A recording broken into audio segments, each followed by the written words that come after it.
Le nouvel an lunaire, appelé Seollal en coréen, tombe cette année le dimanche 22 janvier.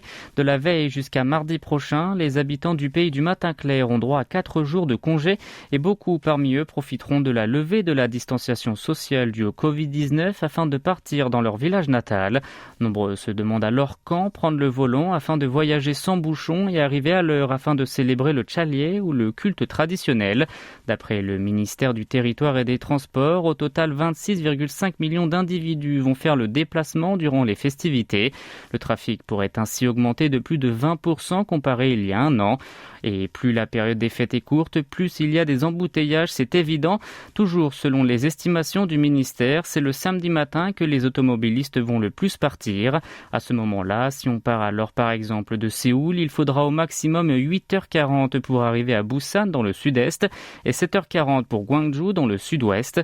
Pour le retour, c'est le lundi après-midi qui risque d'être le plus bousculé.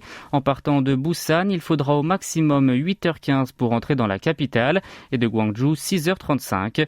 Et pour ceux qui souhaitent se déplacer à Séoul et dans la région métropolitaine en transport en commun, la circulation des bus et métros sera prolongée le jour même de Seollal ainsi que le lendemain. Enfin, afin de prévenir la propagation du coronavirus, des centres de dépistage seront installés dans 6 aires de repos des autoroutes dont Ansang dans la province de Gyeonggi. Ils pourront y faire un test PCR et ce gratuitement.